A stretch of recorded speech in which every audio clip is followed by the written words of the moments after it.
Hello दोस्तों, नमस्कार। धीरज take में आपका स्वागत है। तो आज हम लोग आ गए हैं फिर से एक नई वीडियो में, और आज हम लोग बिहार दरोगा होमवर्क सीरीज 3.0 का टेस्ट नंबर 4 करने वाले हैं, जो आपको स्क्रीन पे दिख रहा होगा। तो वीडियो शुरू करने से पहले आप सबसे एक छोटा सा रिक्वेस्ट है कि प्लीज आप अगर हमारे चैनल पे नए हैं तो चैनल को लाइक और सब्सक्राइब कर दीजिए और बेल आइकन को प्रेस कीजिए ताकि न्यू अपडेट आप तक पहुंचता रहे। तो चलते हैं टेस्ट नंबर 4 का पहला क्वेश्चन की ओर, और पहला क्वेश्चन ये रहा। पहला क्वेश्चन है, नवनिर्मित पूर्णिया हवाई अड्डे के बारे में निम्नलिखित तथ्यों पर विचार कीजिए।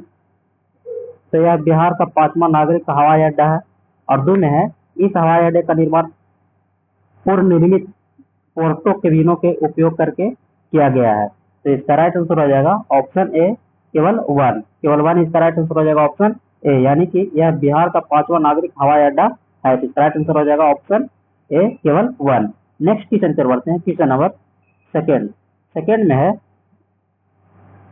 भारत सरकार 15 नवंबर 2024 से 15 नवंबर 2025 तक की अवधि को किस वर्ष किस रूप में घोषित किया है। तो इसका राइट आंसर हो जाएगा ऑप्शन सी, एक भारत श्रेष्ठ भारतवर्ष।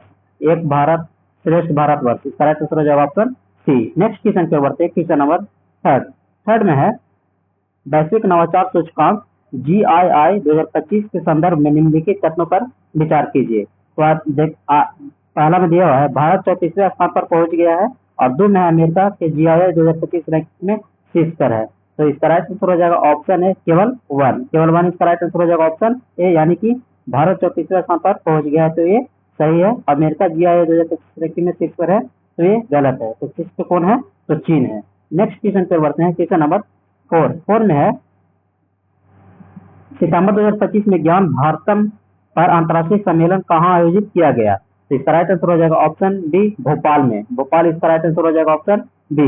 नेक्स्ट क्वेश्चन पर बढ़ते हैं। क्वेश्चन नंबर 5 में है, किन तीन राज्यों को किसानों को चिकित्सा एवं वैज्ञानिक उद्देश्यों के लिए अफीम पोस्तों की खेती का लाइसेंस दिया गया है। तो इसका राइट आंसर हो जाएगा ऑप्शन ए, इसका राइट आंसर हो जाएगा मध्य प्रदेश, राजस्थान और उत्तर प्रदेश को पोस्ता तथा अफीम को खेती को लाइसेंस दिया गया है। इसका राइट आंसर हो जाएगा ऑप्शन ए।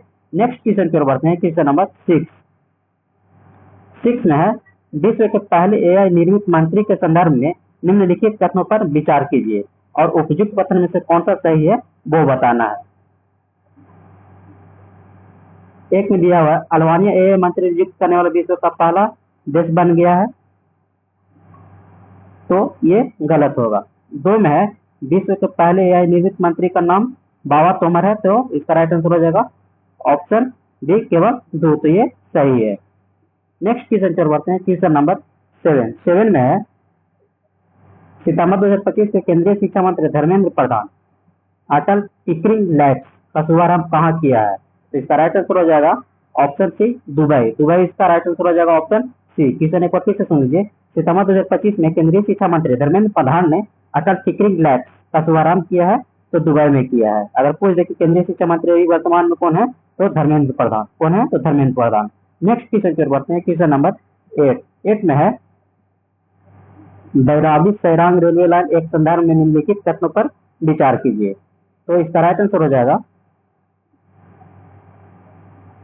ऑप्शन डी, केवल 2, यानी कि रेलवे लाइन की कुल लंबाई 110 किलोमीटर है। तो इसका राइट आंसर हो जाएगा ऑप्शन 2, यानी कि केवल 2, ऑप्शन बी इसका राइट आंसर हो जाएगा। नेक्स्ट क्वेश्चन पर बढ़ते हैं। क्वेश्चन नंबर 9 में है, लेह लद्दाख में विरोध प्रदर्शन के मुख्य रूप से किन मांगों को लेकर किया गया था। तो इसका राइट आंसर हो जाएगा ऑप्शन बी, विधानसभा के साथ केंद्र शासित प्रदेश का दर्जा और भोटी के लिए शास्त्रीय भाषा का दर्जा देना होना है। तो इसका राइट आंसर हो जाएगा ऑप्शन बी। नेक्स्ट क्वेश्चन पर बढ़ते हैं। क्वेश्चन नंबर 10 में है, विश्व मुक्केबाजी चैंपियनशिप 2025 के संदर्भ में निम्नलिखित कथनों पर विचार कीजिए, और ऊपर दिए कथनों में से कौन सा कथन सही है वो बताना है। तो इसका राइट आंसर हो जाएगा ऑप्शन बी, केवल दो इसका राइट आंसर हो जाएगा ऑप्शन बी में। तो दो में दिया, भारत ने विश्व मुक्केबाजी चैंपियनशिप 2025 में अपने अब तक सभी 4 पदक जीते थे। तो इसका राइट आंसर हो जाएगा ऑप्शन डी, केवल 2। नेक्स्ट क्वेश्चन पर बढ़ते हैं। क्वेश्चन नंबर 11 में है, उल्लभ नव भारत साक्षरता कार्यक्रम के तहत पूर्ण कार्यात्मक साक्षरता हासिल करने वाला पांचवा राज्य या केंद्र शासित प्रदेश किसे घोषित किया गया है? तीसरे को फिर से सुन लीजिए। उल्लस न भारत साक्षरता कार्यक्रम के तहत पूर्ण कार्यात्मक साक्षरता हासिल करने वाला पांचवा राज्य या केंद्र शासित प्रदेश किसे घोषित किया गया है? तो इसका राइट आंसर हो जाएगा ऑप्शन सी, मेघालय को। मेघालय इसका राइट आंसर हो जाएगा ऑप्शन सी।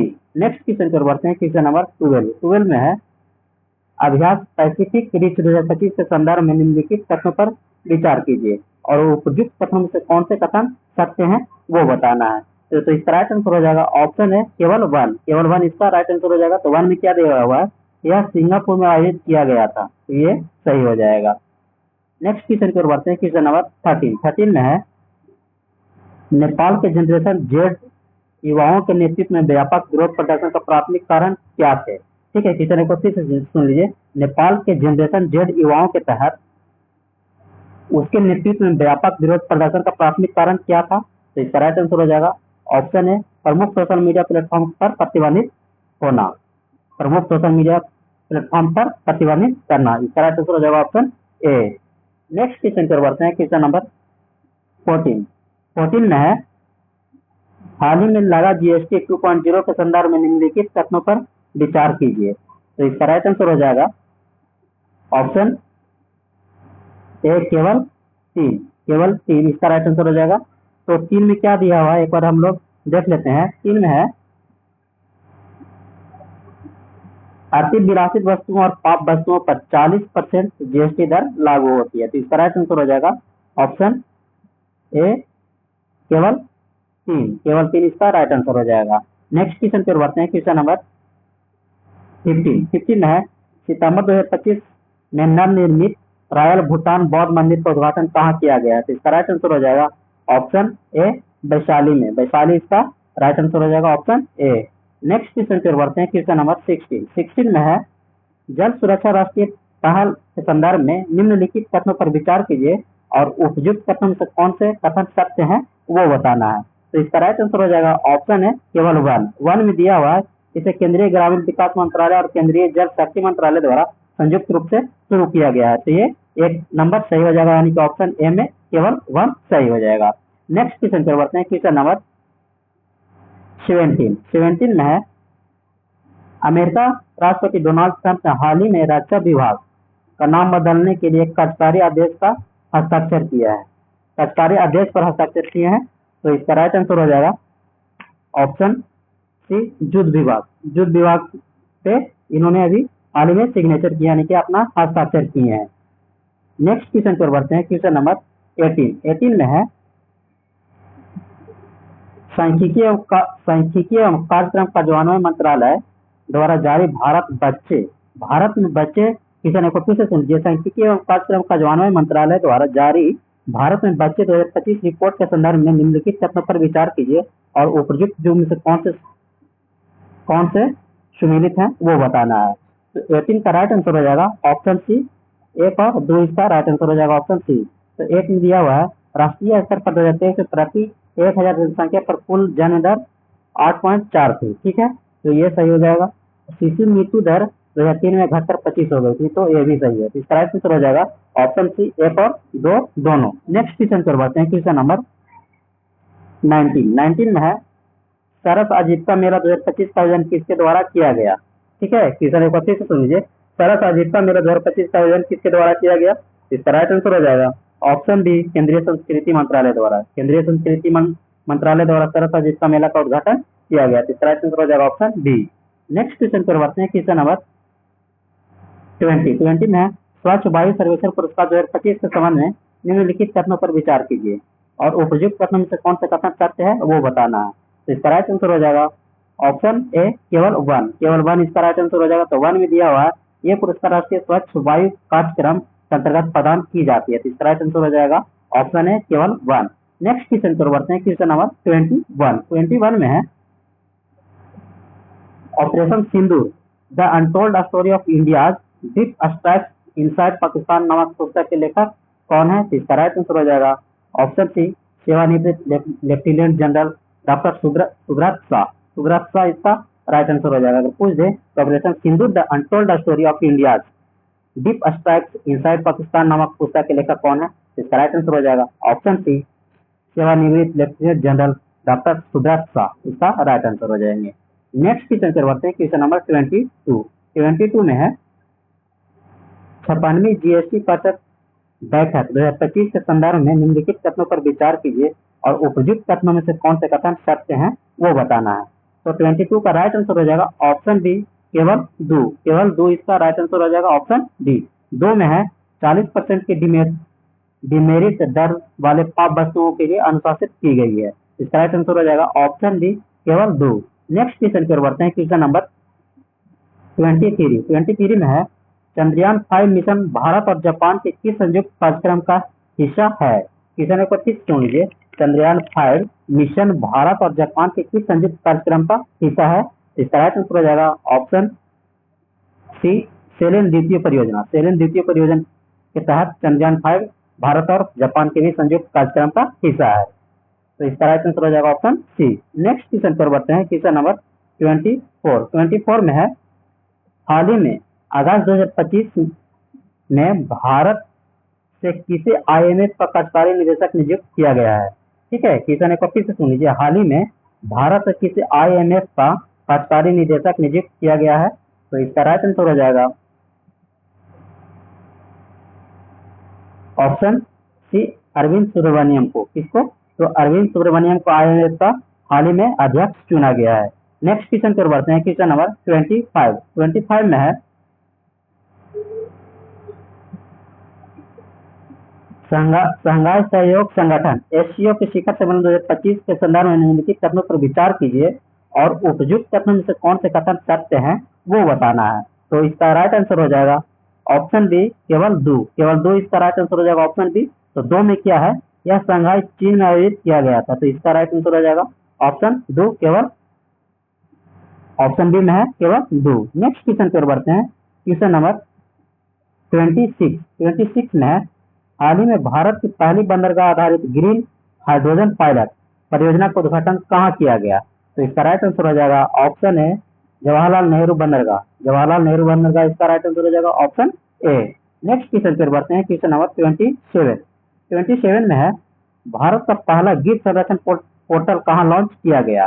ठीक है, भारत का पहला गिर संरक्षण पोर्टल कहाँ लॉन्च किया गया, तो इसका राइट आंसर हो जाएगा ऑप्शन बी, कर्नाटक में गिर संरक्षण पोर्टल लॉन्च किया गया है, तो इसका राइट आंसर हो जाएगा option B, Karnataka. Next question पर बढ़ते हैं, क्वेश्चन नंबर 28 पूर्णगति प्रधानमंत्री स्ट्रीट वेंडर्स आत्मनिर्भर निधि योजना के संदर्भ में निम्नलिखित कथनों पर विचार कीजिए और उपयुक्त कथन में से कौन से कथन सही है वो बताना है। तो 28 का राइट आंसर हो जाएगा ऑप्शन बी, केवल दो। तो दो में क्या है, पहली किस्त के ऋण को बढ़ा करके 20,000 कर दिया गया है, तो इसका राइट आंसर हो जाएगा केवल दो, option number B. Next question पर बढ़ते हैं, क्वेश्चन नंबर 29 में है एंटोनी वॉन लीवनहॉक ने खाली स्थान में एकल कोशिका वाले जीवन रूपों की खोज की थी। कब की थी, यानी कि एंटोनी वॉन लीवनहॉक ने एकल कोशिका वाले जीवन रूप की खोज कब की थी, इसका राइट आंसर हो जाएगा ऑप्शन है 1774 ईस्वी में। 1774 ईस्वी में एंटोनियो वॉन लीवनहॉक ने 1774 में एकल कोशिका वाले जीवन रूपी की खोज की थी, इसका राइट आंसर हो जाएगा ऑप्शन है 1774 ईस्वी में। नेक्स्ट क्वेश्चन पर बढ़ते हैं, क्वेश्चन नंबर 30 में है कोशिका में वितरित होने वाले अणुओं के लिए प्राथमिक पैकेजिंग एरिया का काम करने वाला अंग का नाम बताइए, तो इसका राइट आंसर हो जाएगा ऑप्शन बी, प्लास्टिड इसका राइट आंसर हो जाएगा। क्वेश्चन को फिर से सुन लीजिए, कोशिका में वितरित होने वाले अणुओं के लिए प्राथमिक पैकेजिंग एरिया का काम करने वाले अंग का नाम क्या है, तो प्लास्टिड इसका राइट आंसर हो जाएगा ऑप्शन बी। नेक्स्ट क्वेश्चन पर बढ़ते हैं, क्वेश्चन नंबर 31 में है कोशिकीय अंग। ठीक है, कोशिकीय अंगक केंद्र की खोज सर्वप्रथम किसने की थी, तो इसका राइट आंसर हो जाएगा ऑप्शन है लीवनहॉक ने कोशिका अंगक केंद्रीय की खोज की थी, तो इसका राइट आंसर हो जाएगा ऑप्शन ए, लीवनहॉक। नेक्स्ट क्वेश्चन पर बढ़ते हैं, क्वेश्चन नंबर 32 में है मानव शरीर की सबसे अधिक जीवन काल वाली कोशिकाएं क्या है। ठीक है, मानव शरीर की सबसे अधिक जीवन काल वाली कोशिकाएं कौन सा है, तो इसका राइट आंसर हो जाएगा ऑप्शन सी, तेशीय कोशिकाएं हैं जो अधिक जीवन काल वाली कोशिकाएं हैं, तो इसका राइट आंसर हो जाएगा ऑप्शन सी। नेक्स्ट क्वेश्चन पर बढ़ते हैं, क्वेश्चन नंबर 33 में है स्लाइडेन और स्वान द्वारा दिया गया कोशिका सिद्धांत निम्नलिखित में से किन जीवों पर लागू होता है, सॉरी लागू नहीं होता है। यानी क्वेश्चन फिर से सुनिए, स्लाइडेन और स्वान द्वारा दिया गया कोष्का सिद्धांत निम्नलिखित में से किन जीवों पर लागू नहीं होता है। तो इसका राइट आंसर हो जाएगा ऑप्शन डी, शैवालों पर। इसका राइट आंसर हो जाएगा ऑप्शन डी, शैवालों पर।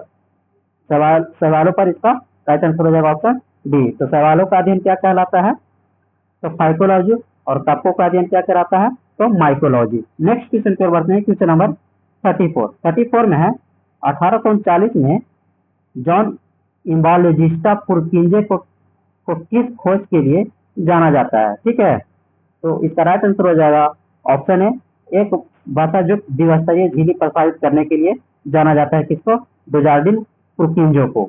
नेक्स्ट क्वेश्चन पर बढ़ते हैं, क्वेश्चन नंबर 35 में है वैज्ञानिक पुरकिंजे द्वारा निम्नलिखित में से किस शब्दावली का सृजन किया था। ठीक है, तो इसका राइट आंसर हो जाएगा ऑप्शन सी, कोशिका द्रव्य, जिसको साइटोप्लाज्म कहते हैं। बायोलॉजिकल भाषा में साइटोप्लाज्म कहते हैं, और कोशिका द्रव्य की खोज किन्होंने की थी, तो पुरकिंजे द्वारा की गई थी। तो इसका राइट आंसर हो जाएगा ऑप्शन सी। नेक्स्ट क्वेश्चन पर बढ़ते हैं, क्वेश्चन नंबर 36 में है पादप कोशिकाओं में मौजूद खाली स्थान की मात्रा संचालन को सुगम बनाने के लिए कोशिकाओं की संरचना में परिवर्तन की दर क्या कहलाती है। तो इसका राइट आंसर हो जाएगा ऑप्शन है जल जो है संचालन को सुगम बनाने के लिए कोशिकाओं की संरचना में परिवर्तित कर देती है। नेक्स्ट क्वेश्चन पर बढ़ते हैं, क्वेश्चन नंबर 37 में है खाली स्थान कोशिकाओं में सबसे प्रचुर मात्रा में अणु होते हैं जो कोशिका द्रव्यमान का 70% या उससे अधिक होते हैं। तो इसका राइट आंसर हो जाएगा ऑप्शन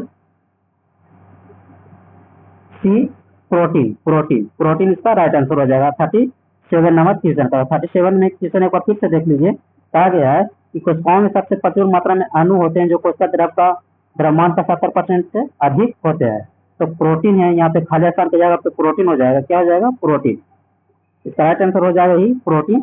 तो यहाँ पे प्रोटीन कोशिकाओं में सबसे प्रचुर मात्रा में अणु होते हैं जो कोशिका द्रव्य का 70% या उससे अधिक होते हैं। इसका राइट आंसर हो जाएगा प्रोटीन, ऑप्शन सी इसका राइट आंसर हो जाएगा प्रोटीन। नेक्स्ट क्वेश्चन पर बढ़ते हैं, क्वेश्चन नंबर 38 में है निम्नलिखित में से कौन सा कोशिकांग अंतःकोशिकीय परिवहन के लिए मार्ग और निर्माण तथा दोनों के रूप में कार्य करता है। इसका राइट आंसर हो जाएगा ऑप्शन है गोल्जी का इसका राइट आंसर हो जाएगा ऑप्शन ए। नेक्स्ट क्वेश्चन पर बढ़ते हैं, क्वेश्चन नंबर 39 में है कौन सा कोशिकांग विषाक्त पदार्थ और औषधियों के जहरीले प्रभाव को खत्म कर देता है। इसका राइट आंसर हो जाएगा ऑप्शन है अंतःपद्रवी जालिका। अंतःपद्रवी जालिका जो है औषधियों तथा जहरीले प्रभाव को खत्म कर देता है। तो इसका राइट आंसर हो जाएगा ऑप्शन ए, अंतःपद्रवी जालिका। नेक्स्ट क्वेश्चन पर बढ़ते हैं, क्वेश्चन नंबर 40 में है माइटोकॉन्ड्रिया खाली स्थान में नहीं पाया जाता है। तो माइटोकॉन्ड्रिया किसमें नहीं पाया जाता है, तो शैवाल में माइटोकॉन्ड्रिया नहीं पाया जाता है। तो इसका राइट आंसर हो जाएगा ऑप्शन सी। नेक्स्ट क्वेश्चन पे बढ़ते हैं, क्वेश्चन नंबर 41 में है पादप कोशिकांग में खाली स्थान मुख्य रूप से ऐसे अंग होते हैं जिनमें स्टार्च, तेल, वसा जैसे पदार्थ और प्रोटीन कणिकाओं को संग्रहित किया जाता है। तो इसका राइट आंसर हो जाएगा ऑप्शन डी, माइटोकॉन्ड्रिया। माइटोकॉन्ड्रिया में मुख्य रूप से ऐसे अंग होते हैं जिनमें स्टार्च, तेल जैसे पदार्थ होते हैं और प्रोटीन कणिकाओं को संग्रहित किया जाता है। तो इसका राइट आंसर हो जाएगा option D, mitochondria. Next question पर बढ़ते हैं, क्वेश्चन नंबर 42 में है उस प्रोटीन का नाम क्या है जो उस लंबी श्रृंखलाओं या तंतुओं में बहुलिक होते हैं जो ऐसी सूक्ष्म नलिकाएं और खोखले फाइबर बनाते हैं जो जीवित कोशिकाओं के लिए कंकाल तंत्र के रूप में कार्य करते हैं। तो इसका राइट आंसर हो जाएगा ऑप्शन सी, फाइब्रोनोजन। इसका राइट आंसर हो जाएगा ऑप्शन सी। नेक्स्ट क्वेश्चन पर बढ़ते हैं, क्वेश्चन नंबर 43 में है जंतु कोशिकांग में कौन सी झिल्ली से बंधे कोशिका अंग आमतौर पर छोटे होते हैं और अपशिष्ट उत्पादों को अलग करने में मदद करते हैं। तो इसका राइट आंसर हो जाएगा ऑप्शन डी, रिक्तिका जो है जंतु कोशिकाओं में कौन से झिल्ली बंधे होते हैं जिसके अंग तौर पर छोटे होते हैं और अपशिष्ट उत्पादों को अलग करने में मदद करते हैं। तो रिक्तिका जो होती है अलग करने में मदद करती है। नेक्स्ट क्वेश्चन पर बढ़ते हैं, क्वेश्चन नंबर 44 में है निम्नलिखित में से कौन सा क्लोरोप्लास्ट का एक लक्षण है जो उस स्वप्रतिकृति के जो बनाते हैं। तो इसका राइट आंसर हो जाएगा ऑप्शन सी, आरएनए की अनुपस्थिति। आरएनए अनुपस्थिति के कारण उसे स्वाप प्रकृति के जो बनाते हैं। तो इसका राइट आंसर हो जाएगा ऑप्शन सी, आरएनए की अनुपस्थिति। नेक्स्ट क्वेश्चन पर बढ़ते हैं, क्वेश्चन नंबर 45 है क्लोरोफिल सूर्य के प्रकाश के कार्य तरंगदैर्घ्य को अवशोषित करता है। तो इसका राइट आंसर हो जाएगा ऑप्शन सी, लाल और नीले रंग को। लाल और नीले रंग को अवशोषित करते हैं, तरंगदैर्घ्य को अवशोषित करते हैं। तो क्वेश्चन एक फिर सुन लीजिए, क्लोरोफिल सूर्य के प्रकाश के लाल और नीले तरंगदैर्घ्य को अवशोषित करते हैं। तो इसका राइट आंसर हो जाएगा ऑप्शन सी, लाल और नीले। नेक्स्ट क्वेश्चन पर बढ़ते हैं, क्वेश्चन नंबर 46 में निम्नलिखित कथनों में से कौन से पादप और प्राणी कोशिकाओं के बीच सामान्य अंतर के बारे में सही है। तो इसका राइट आंसर हो जाएगा ऑप्शन बी, 2 और 3। इसका राइट आंसर हो जाएगा ऑप्शन बी। तो 2 में है पादप कोशिकाओं में प्लाज्मा झिल्ली नहीं होती है, जबकि इसके विपरीत प्राणी कोशिकाओं में होती है। ठीक है, तो ये सही है। और 3 में है परिपक्व पादप कोशिकाओं में एक बृहद रसधानी होती है, जबकि प्राणी कोशिकाओं में अनेक छोटी रसधानियां होती है। तो इसका राइट आंसर हो जाएगा ऑप्शन बी, 2 और 3 दोनों। नेक्स्ट क्वेश्चन पर बढ़ते हैं, क्वेश्चन नंबर 47 में है कोशिका झिल्ली के विषय में सही कथन की पहचान कीजिए। तो इसका राइट आंसर हो जाएगा ऑप्शन डी, कोशिका झिल्ली रक्तफेज से बनी होती है। तो इसका राइट आंसर हो जाएगा ऑप्शन डी। नेक्स्ट क्वेश्चन पर बढ़ते हैं, क्वेश्चन नंबर 48 में है सही कथन का चयन करें। सही कथन का चयन करें। तो ए में दिया हुआ है साइटोप्लाज्म और न्यूक्लिक सेल केवल 2 मूल घटक होते हैं। तो इसका राइट आंसर हो जाएगा ऑप्शन सी, इसका राइट आंसर हो जाएगा कोशिका झिल्ली राइबोसोम और माइटोकॉन्ड्रिया को अलग करती है। ठीक है, कोशिका झिल्ली राइबोसोम और माइटोकॉन्ड्रिया को अलग करती है। नेक्स्ट क्वेश्चन पर बढ़ते हैं, क्वेश्चन नंबर 49 में है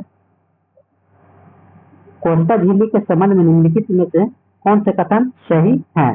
तो इसका राइट आंसर हो जाएगा ऑप्शन सी, न तो 1 और न ही 2। न तो 1 और न ही 2, न ही 1 नंबर होगा और न ही 2 नंबर। 2 नंबर में क्या है, पानी भी झिल्ली से होकर स्वयं की निम्न उच्च सांद्रता में जा सकता है। तो ये भी गलत है। तो इसका राइट आंसर हो जाएगा ऑप्शन सी, न तो 1 और न ही 2। नेक्स्ट क्वेश्चन पर बढ़ते हैं, क्वेश्चन नंबर 50 में है सही कथन का चयन कीजिए। ठीक है, 50 नंबर में है क्या कि सही कथन का चयन करें। तो इसका राइट आंसर हो जाएगा ऑप्शन डी, पादप कोशिकाओं में सूत्र कणिकाएं तथा केंद्रक अनुपस्थित होते हैं। तो इसका राइट आंसर हो जाएगा ऑप्शन डी। नेक्स्ट क्वेश्चन पर बढ़ते हैं, क्वेश्चन नंबर 51 में है निम्नलिखित में से कौन सा अंगकों और उनके प्रकारों का सही संयोजन है। तो इसका राइट आंसर हो जाएगा ऑप्शन डी, माइटोकॉन्ड्रिया, श्वसन, हरित लवक, प्रकाश संश्लेषण, राइबोसोम, प्रोटीन का परिवहन, खुरदरी अंतःप्रावी जालिका, प्रोटीन का संश्लेषण। तो इसका राइट आंसर हो जाएगा ऑप्शन डी। नेक्स्ट क्वेश्चन पर बढ़ते हैं, क्वेश्चन नंबर 52 में है निम्नलिखित में से कौन सा कथन असत्य है। तो इसका राइट आंसर हो जाएगा ऑप्शन डी, पादप कोशिकाएं सामान्यतः जंतु कोशिकाओं में से बड़ी होती है। तो ये गलत है। बाकी बात ये सही है, ये सही है और ये सही है। इसमें गलत को पहचान करना था, तो गलत यही है कि पादप कोशिकाएं मतलब जंतु कोशिकाओं से बड़ी होती है, नहीं बल्कि क्या होती है, तो छोटी होती है। ठीक है, छोटी होती है। इसका राइट आंसर हो जाएगा ऑप्शन डी, जो गलत था, तो गलत का पहचान करना था। नेक्स्ट क्वेश्चन पर बढ़ते हैं, क्वेश्चन नंबर 53 में है कोशिका चक्र के बारे में निम्नलिखित में से कौन सा कथन सत्य है। तो इसका राइट आंसर हो जाएगा ऑप्शन ए, समसूत्री विभाजन की तैयारी G2 चरण में होती है। तो इसका राइट आंसर हो जाएगा ऑप्शन ए। नेक्स्ट क्वेश्चन पर बढ़ते हैं, क्वेश्चन नंबर 54 में है निम्न में से कौन सा कथन माइटोकॉन्ड्रिया के बारे में सही है। तो इसका राइट आंसर हो जाएगा ऑप्शन बी, माइटोकॉन्ड्रिया सभी जीवित कोशिकाओं में पाए जाते हैं। ठीक है, माइटोकॉन्ड्रिया सभी जीवित कोशिकाओं में पाए जाते हैं। तो इसका राइट आंसर हो जाएगा ऑप्शन बी।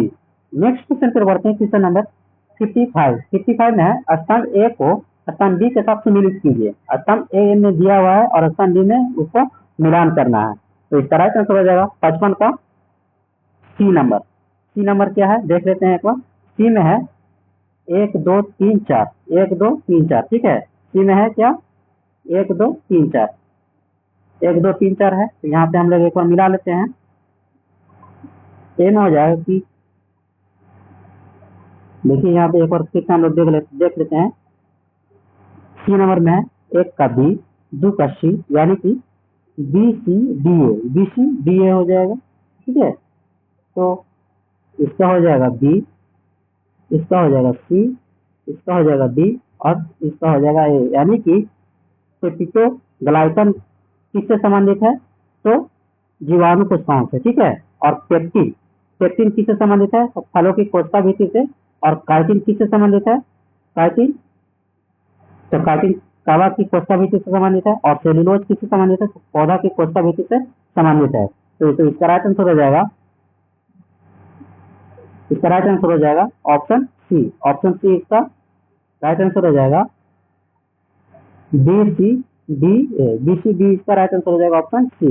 नेक्स्ट क्वेश्चन को बढ़ते हैं, क्वेश्चन नंबर 56 में है, सूची 1 को सूची 2 के साथ सही मिलान करें। सूची 1 में दिया हुआ है सेल ऑर्गन तथा दूसरे में दिया हुआ है फंक्शन। तो एक में दिया हुआ है गोल्जी बॉडी। ठीक है, गोल्जी बॉडी किससे संबंधित है? तो लिपिड सिंथेसिस से। ठीक है, क्वेश्चन एक बार फिर सुन लीजिए। सूची 1 को सूची 2 के साथ सही मिलान करना है। तो एक तरफ तो दिया हुआ सेल ऑर्गन और दूसरी तरफ दिया हुआ इसका फंक्शन क्या है, उसको देखना है। तो एक का हो जाएगा गोल्जी बॉडी में 3 नंबर, यानी कि गोल्जी बॉडी किससे संबंधित है? तो प्रोटीन सिंथेसिस से। और पूछ देगा कि स्मूथ एंडोप्लाज्मिक, स्मूथ एंडोप्लाज्मिक किससे संबंधित है? तो लिपिड सिंथेसिस से। किससे संबंधित है? तो लिपिड सिंथेसिस से। और रेटिकुलम, रेटिकुलम किससे संबंधित है? तो लाइसोसोम का निर्माण से। ठीक है, रेटिकुलम किससे संबंधित है? तो लाइसोसोम का निर्माण से। और राइबोसोम किससे संबंधित है?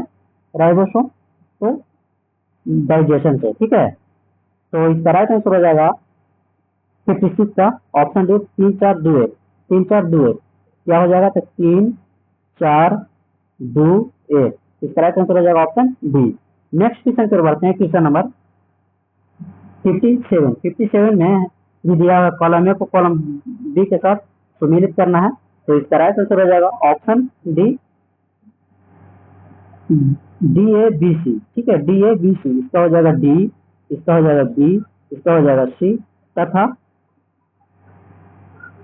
इसका राइट आंसर हो जाएगा ऑप्शन डी। इतना याद रखिएगा कि इधर दिया हुआ माइटोकॉन्ड्रिया, राइबोसोम, केंद्रक, लाइसोसोम। माइटोकॉन्ड्रिया किससे संबंधित है? प्रोटीन का संश्लेषण से संबंधित है, 1 नंबर में हो जाएगा। ठीक है, और 2 में दिया है राइबोसोम। राइबोसोम का कार्य है एक विशेष एक कोशिका के क्रियाकलाप का विनिमय करना। और केंद्रक का काम है कोशिका का पाचन तंत्र करना। ठीक है, तो इसका राइट आंसर हो जाएगा option D, D A B C. D A B C इसका राइट आंसर हो जाएगा। नेक्स्ट क्वेश्चन पे बढ़ते हैं, क्वेश्चन नंबर 58 में उसी तरह से दिया हुआ है, मिलान करना है। G1 S G2 M किससे संबंधित है? तो इसका राइट आंसर हो जाएगा ऑप्शन सी, एक का ए हो जाएगा। एक का ए कोशिका डीएनए की एक पूरी प्रतिलिपि का संश्लेषण करता है। ठीक है, G1 किससे संबंधित है? तो कोशिका डीएनए की एक पूरी प्रतिलिपि का संश्लेषण करती है। ठीक है, और बी यानी कि 2 में दिया हुआ बी, बी किससे संबंधित है? पहला अंतराल चरण कोशिकाओं शारीरिक रूप से बड़ी होती है। और G2 यानी कि G2 बोले तो 3 सी नंबर में, सी में है कोशिका सूत्रण की तैयारी में अपनी सामग्री को पुनर्गठित करना शुरू कर देती है। और 4 में है एम, एम किससे संबंधित है? तो डी से। तो कोशिका अपने कॉपी किए गए डीएनए और साइटोप्लाज्म के 2 नई कोशिकाओं को बनाने के लिए विभाजित करती है। तो इसका राइट आंसर हो जाएगा option C, A B C D. A B C D इसका राइट आंसर हो जाएगा ऑप्शन सी। नेक्स्ट क्वेश्चन पे बढ़ते हैं, क्वेश्चन नंबर 59 में है, पर्यावरण से अभिप्राय क्या है? पर्यावरण से अभिप्राय क्या है?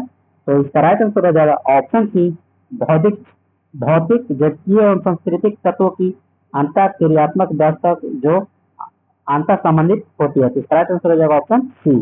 नेक्स्ट क्वेश्चन पर बढ़ते हैं, क्वेश्चन नंबर 60 में है, सामान्यतः पर्यावरण को निम्न प्रकार से वर्गीकृत किया जा सकता है। निम्नलिखित में से कौन से इस वर्गीकरण का अंत नहीं है? तो इसका राइट आंसर हो जाएगा ऑप्शन है परिचालन पर्यावरण। परिचालन पर्यावरण जो है सामान्यतः वर्गीकरण के अंतर्गत नहीं आते हैं। तो इसका राइट आंसर हो जाएगा ऑप्शन ए। नेक्स्ट क्वेश्चन पर बढ़ते हैं, क्वेश्चन नंबर 61 में है, निम्नलिखित में से कौन सा कार्य पेड़ पौधे का नहीं है?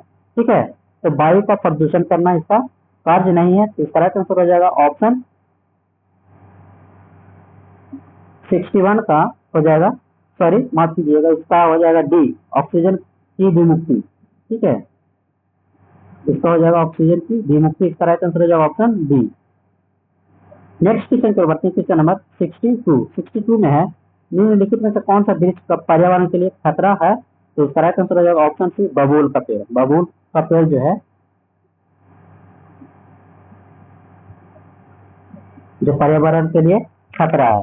नेक्स्ट क्वेश्चन को बढ़ते हैं, क्वेश्चन नंबर 63 में है निम्नलिखित में से कौन सा पर्यावरण संरक्षण अधिनियम 1986 का दिन गठित किया गया था? तो इसका राइट आंसर हो जाएगा ऑप्शन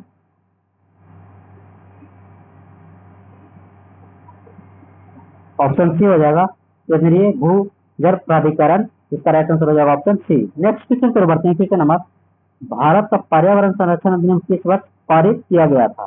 ठीक है, 64 नंबर है, भारत का पर्यावरण संरक्षण अधिनियम किस वर्ष पारित किया गया था? तो इसका राइट आंसर हो जाएगा ऑप्शन बी, वर्ष 1986 में। ठीक है, वर्ष 1986 में भारत का पर्यावरण संरक्षण अधिनियम को पारित किया गया था।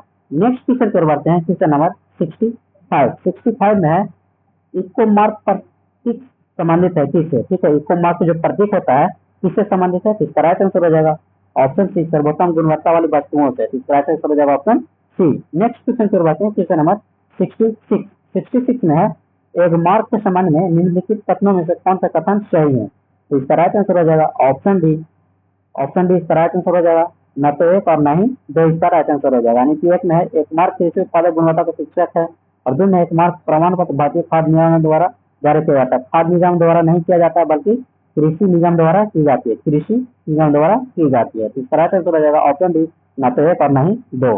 नेक्स्ट क्वेश्चन पर बढ़ते हैं, क्वेश्चन नंबर 67 में है आधुनिक परिस्थिति का जनक कौन है? ठीक है, आधुनिक परिस्थिति का जनक किसे माना जाता है? तो इसका राइट आंसर हो जाएगा ऑप्शन डी, रॉबर्ट ब्राउन को। रॉबर्ट ब्राउन को परिस्थिति जनक माना जाता है, आधुनिक परिस्थिति का जनक माना जाता है। नेक्स्ट क्वेश्चन पर बढ़ते हैं, क्वेश्चन नंबर 68 में है अर्नेस्ट हेकेल। ठीक है, अर्नेस्ट हेकेल ने जीवित रूपों की इकोनॉमी का वर्णन करने के लिए इकोलॉजी शब्द किस वर्ष पेश किया था? ठीक है, तो इसका राइट आंसर हो जाएगा ऑप्शन सी, 1887 ईस्वी में। 1887 इसका राइट आंसर हो जाएगा। नेक्स्ट क्वेश्चन पर बढ़ते हैं, क्वेश्चन नंबर 69 में है निम्नलिखित में से किसे भारत में परिस्थिति के जनक के रूप में सम्मानित किया जाता है? तो इसका राइट आंसर हो जाएगा ऑप्शन सी, रामदेव मिश्रा को। रामदेव मिश्रा को भारतीय परिस्थिति के जनक के रूप में जाना जाता है, रामदेव मिश्रा को। तो इसका राइट आंसर हो जाएगा ऑप्शन सी। नेक्स्ट क्वेश्चन पर बढ़ते हैं, क्वेश्चन नंबर 70 में है पारिस्थितिकी तंत्र में क्या शामिल होता है? ठीक है, पारिस्थितिकी तंत्र में क्या शामिल होता है? तो इसका राइट आंसर हो जाएगा ऑप्शन है, किसी क्षेत्र के विशेषज्ञ में उत्पादक, उपभोक्ता और अपघटनकर्ता शामिल होते हैं। तो इसका राइट आंसर हो जाएगा ऑप्शन ए। नेक्स्ट क्वेश्चन पर बढ़ते हैं, क्वेश्चन नंबर 71 में है इकोसिस्टम के संबंध में निम्नलिखित में से क्या सत्य है? ठीक है, तो इसका राइट आंसर हो जाएगा ऑप्शन सी, उत्पादक प्राथमिक उपभोक्ता से अधिक है। तो इसका राइट आंसर हो जाएगा ऑप्शन सी। नेक्स्ट क्वेश्चन पर बढ़ते हैं, क्वेश्चन नंबर 72 में है निम्नलिखित में से पारिस्थितिकी तंत्र के जीवीय घटक का चयन कीजिए। तो इसका राइट आंसर हो जाएगा ऑप्शन ए, हवा इसका राइट आंसर हो जाएगा, जो जीवीय घटक अंतर्गत आते हैं। नेक्स्ट क्वेश्चन पर बढ़ते हैं, क्वेश्चन नंबर 73 में है जहाँ जीव रहता है उस सटीक जगह को क्या कहते हैं? ठीक है, तो इसका राइट आंसर हो जाएगा ऑप्शन बी, सॉरी, जहाँ जीव रहता है उस सटीक जगह को क्या कहते हैं? तो 73 का हो जाएगा ए, आवास कहते हैं। ठीक है, आवास इसका राइट आंसर हो जाएगा ऑप्शन ए। नेक्स्ट क्वेश्चन पर बढ़ते हैं, क्वेश्चन नंबर 74 में है निम्नलिखित कथनों में से कौन सा कार्बन के निषेचन का सर्वोत्तम वर्णित करता है? इसका राइट आंसर हो जाएगा ऑप्शन बी, वायुमंडल में कार्बन डाइऑक्साइड की बढ़ी हुई सांद्रता के द्वारा हुए जलवायु प्रदूषण का रूप पृथ्वी पर सभी जीवधारियों का अनुकूल है। इसका राइट आंसर हो जाएगा ऑप्शन बी। नेक्स्ट क्वेश्चन पर बढ़ते हैं, और होमवर्क 3.0 का आखिरी क्वेश्चन 75 नंबर है। तो आप सबसे लास्ट क्वेश्चन करवाने से पहले आप सबसे एक छोटा सा रिक्वेस्ट है कि आप अगर हमारे चैनल पे अभी तक नए हैं तो प्लीज चैनल को सब्सक्राइब कर दीजिए और बेल आइकन को प्रेस कीजिए ताकि न्यू अपडेट आप तक पहुंचता रहे। तो चलते हैं बिहार ब्यूरो होमवर्क 3.0 का आखिरी क्वेश्चन की ओर, जिसका टेस्ट नंबर 4 है। तो आखिरी क्वेश्चन है 75 में है निम्नलिखित में से किस प्रकार के वनों में अधिकतम पादप विविधताएं पाई जाती है? तो इसका राइट आंसर हो जाएगा ऑप्शन बी, उष्णकटिबंधीय पर्वतीय वन में अधिक प्रकार की विविधताएं पाई जाती है। तो आज का सेशन यहीं समाप्त होता है, फिर मिलते हैं हम लोग नेक्स्ट वीडियो में। तब तक के लिए thank you, bye bye, take care.